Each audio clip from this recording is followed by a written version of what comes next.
Good morning everyone. In the previous class we had studied regarding the primary sex organs of the male reproductive system. So today we will be discussing regarding the secondary sex organs of the male reproductive system.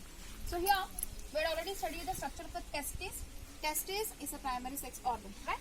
So inside the testis there are 250 compartments which are called as the testicular lobules. Inside the lobule there is a highly coiled seminiferous tubules are there, right? So that tubules, right? So let me draw it here.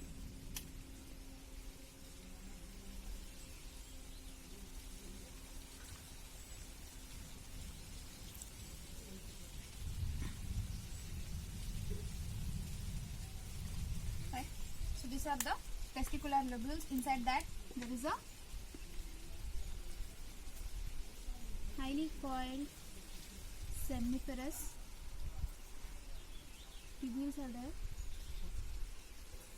These tubules are attached to a common duct which is called as a retate testis. So it is called as retate testis. So this retate testis is now opening, or it is going to join one more duct, right? So this is called as a vasa efferentia.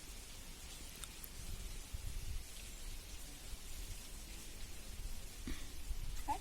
So now this vasa efferentia is going to connect to the third duct, that is the epididymis, that is going to be to the posterior of the testis. So suppose this is a testis, so that epididymis is going to be present on the posterior side of the testis, right? So now the seminiferous tubules are connected to a common duct which is called as a retate testis. So now this duct is connected to a one more duct which is called as a vasa efferentia. So this vasa efferentia is connected to a third duct that is called as a epididymis. So this epididymis is going to lie to the posterior side of the testis, right? So this epididymis can be divided into three parts. So this is a head part, so this is a body part, and the third one is the caudal part or the tail part. So in this tail part, the sperms, as you know that sperms are going to be produced from the seminiferous tubules. So the sperms from this seminiferous tubules enter into the retate testis. From the retate testis it goes into vasa efferentia, and from the vasa efferentia it is going to enter to the epididymis. So in this tail region of this epididymis, the sperms are going to be stored for 18 to 24 hours. So where they are going to attain the physiological maturity in the caudal region of the epididymis. So after the epididymis, the pubis, there is a one more duct which is going to ascend, means ascending order, means it is going to raise upward. So that duct, so first let me label this epididymis. So this is the epididymis, right? From the epididymis, the ascending duct which is going up is the vas deferens. This vas deferens run above and it will run up to the abdominal cavity, and where it is going to take a loop and then it is connected to the urethra, right?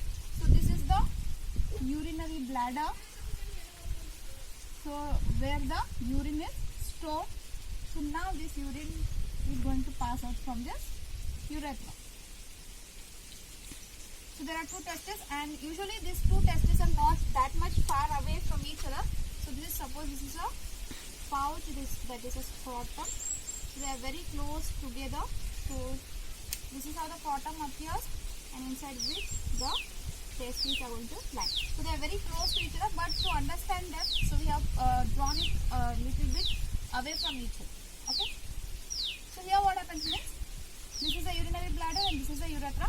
So this vas deferens, it runs up to the abdominal cavity, and then it takes a loop and then it is connected to the urethra. So before the vas deferens connect to the urethra, so you can see the bulged part in this vas deferens which is called as the ampulla. So for the ampulla there is a connection, or where the duct is going to get connected. So this is nothing but the gland which is seminal vesicle. So this is a seminal vesicle. So there is a one more seminal vesicle on the other side, right? So this is a gland, that is seminal vesicle. Once the seminal vesicle gland attaches to this vas deferens, and the next duct which is connected to the urethra, so that is termed as a ejaculatory duct. So the duct after the connection of this seminal vesicle, the duct is called as a ejaculatory duct. So that is called as a ejaculatory duct. Right? So here what happens means, now this ejaculatory duct is connected to the urethra. So there is a one more seminal vesicle on the other side. Right? Let me try.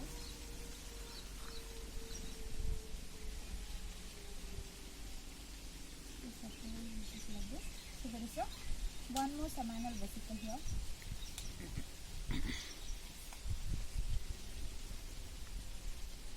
Right. So above this means this portion is not visible. Actually above this there is a one more gland which is called as a prostate gland. So that is in the shape of a chestnut or a dominant. Right. So this gland is called as a prostate gland. Right? So this is the gland which is above that is called as a prostate gland. Now this vas deferens of the ejaculatory duct is connected to this urethra.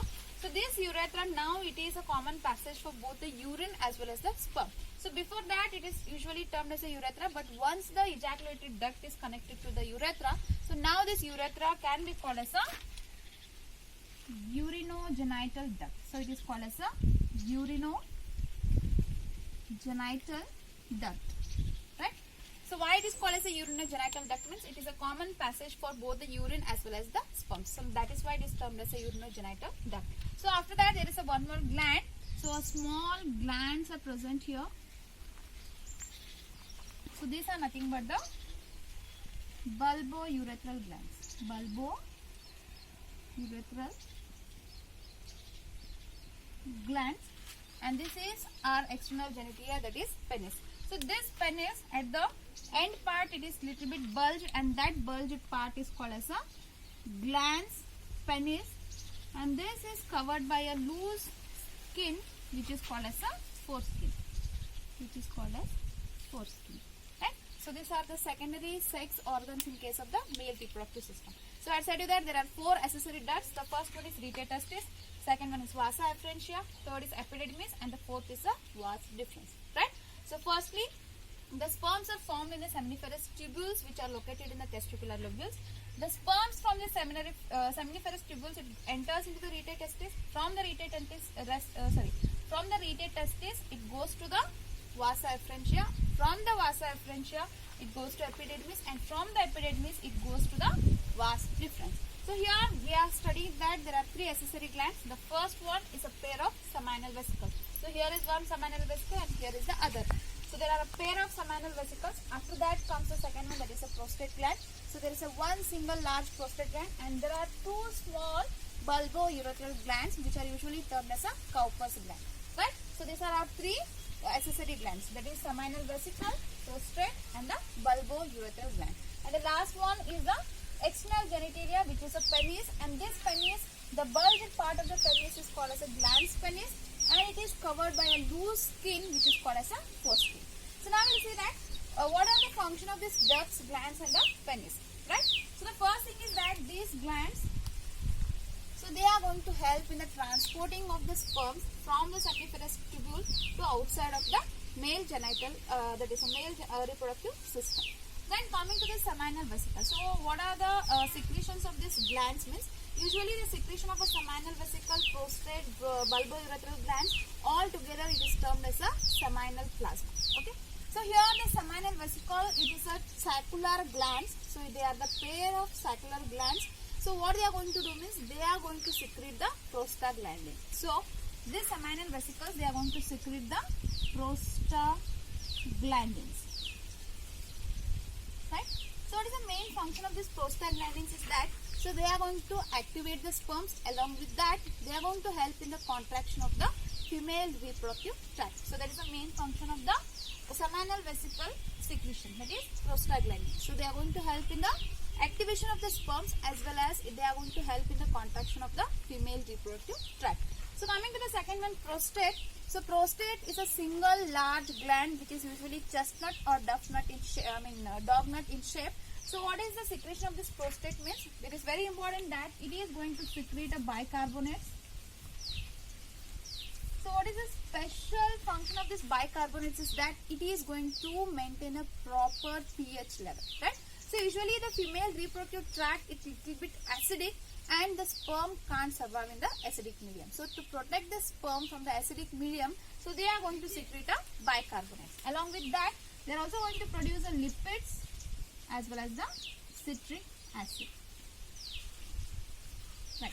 So this is regarding the prostate gland. So now coming to the bulbourethral gland. So this bulbourethral gland compared to this seminal vesicle and prostate, they are very small. So they are round in structure. So their main secretion is the mucus. So they are going to produce the mucus.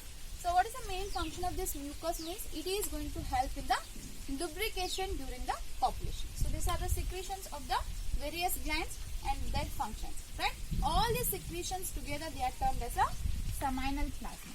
So seminal plasma is nothing but the secretion of all these three glands. So the seminal plus sperm is together termed as a semen. So this semen consists of 10% of the sperm and 90% of the seminal plasma, right? So now coming to the last part, that is the external genitalia. So the external genitalia is the penis here. This is having a very special type of tissue, so which is having an elastic nature. So that is going to help in the erection of the penis during the copulation, right? So which is very necessary for the process of insemination. Along with that, there is a glans penis, there is a bulged part at the end, and the foreskin which is going to cover the, means it is a loose foreskin which is going to cover this penis. So in the next class, we will be studying regarding the female reproductive part.